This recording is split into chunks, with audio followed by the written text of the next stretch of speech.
राम मंदिर के जरिए हिंदू मुस्लिमों को एक करने की बड़ी पहल। प्राण प्रतिष्ठा समारोह में बुलाए जा रहे बाबरी मस्जिद के पक्षकार सियासत के साथ साथ कौमी एकता की नजीर पेश करने की भी हो रही कोशिश। देश को आपसी सद्भाव का बड़ा संदेश देने की तैयारी में है राम मंदिर ट्रस्ट। दशकों तक चले श्री राम जन्मभूमि और बाबरी मस्जिद विवाद का अंत हो चुका है। देश में अब माहौल राममय है। सबसे बड़े सत्ताधारी दल भाजपा और हिंदूवादी संगठन आरएसएस और विश्व हिंदू परिषद की अगुवाई में अब राम मंदिर भी बनकर तैयार हो रहा है और मंदिर में प्रभु श्री राम की मूर्ति भी प्रतिष्ठित होने जा रही है। ऐसे में राम मंदिर उद्घाटन प्राण प्रतिष्ठा समारोह में आने वाले देश विदेश के मेहमानों की सूची भी बनाई जा रही है। बड़े उद्योगपतियों से लेकर फिल्मी सितारों और सियासी जगत की हस्तियों का जमावड़ा अयोध्या में लगने जा रहा है।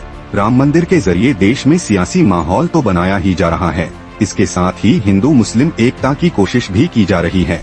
इस बीच राम मंदिर ट्रस्ट की ओर से बाबरी मस्जिद के पक्षकार रहे इकबाल अंसारी को भी प्राण प्रतिष्ठा समारोह का न्योता भेजा गया है। मंदिर ट्रस्ट के इस कदम को देश में सामाजिक समरसता और गंगा जमुनी तहजीब को जगाने की एक बड़ी पहल माना जा रहा है। गौरतलब है कि बाबरी ढांचा विध्वंस के बाद देश में हिंदू और मुस्लिमों के बीच बड़ी खाई पैदा हो गई थी। राजनीतिक दलों ने इसे सियासी तौर पर खूब उछाला भी था। राम जन्मभूमि और बाबरी मस्जिद विवाद में सरकारें गिरी भी और बनी भी, बावजूद इसके विवाद चलता रहा। दशकों बाद जब देश के इस सबसे बड़े धार्मिक विवाद का फैसला आया तो पूरे देश में उत्सव का माहौल बन गया।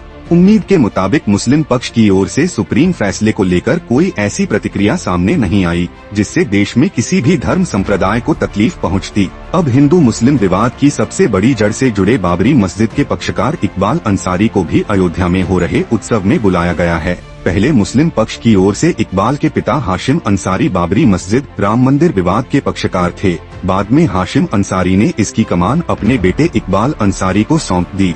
खास बात यह है कि विवाद के दौरान बाबरी के पक्षकार इकबाल के पिता हाशिम अंसारी न्यायालय में पैरोकारी के लिए दिगंबर अखाड़े के महंत परमहंस रामचंद्र दास के साथ जाते थे। दोनों मित्र भी थे, जबकि सबसे बड़े धार्मिक विवाद में हाशिम मुस्लिम पक्ष के पैरोकार थे। बाबरी के पक्षकार इकबाल अंसारी को अयोध्या में प्राण प्रतिष्ठा समारोह में आने का न्योता देकर राम मंदिर ट्रस्ट ने देश में एक नई अलख जगाने का काम किया है। भगवान राम के आदर्श भी कुछ ऐसे ही थे।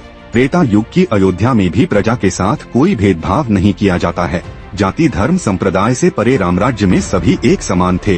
प्रभु श्री राम के उसी आदर्श को कायम रखते हुए सारे मतभेद भुलाकर राम मंदिर ट्रस्ट की ओर से यह खास काम किया गया है। राम मंदिर ट्रस्ट की ओर से इकबाल अंसारी को न्योता भेजकर देश में यह संदेश भी दिया गया है कि राम मंदिर के जरिए केवल राजनीति ही नहीं साधी जा रही है, देश में दो धर्मों के बीच बढ़ी दूरियों को भी कम करने के प्रयास किए जा रहे हैं। बाबरी के पक्षकार इकबाल को प्राण प्रतिष्ठा समारोह का न्योता देने को आपसी सद्भाव की एक बड़ी पहल माना जा रहा है।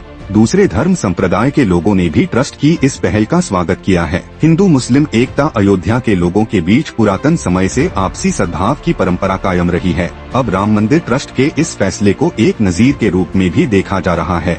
साल 2019 में मंदिर विवाद में उच्च न्यायालय के फैसले पर भी बाबरी के मुद्दई इकबाल ने खुशी जाहिर की थी। अब इकबाल अंसारी को ट्रस्ट ने आमंत्रण पत्र भेजा है। इकबाल अंसारी कहते हैं कि प्राण प्रतिष्ठा से पूरे विश्व में सद्भाव कायम होगा। श्री राम विराजमान होंगे तो हर धर्म का सम्मान होगा।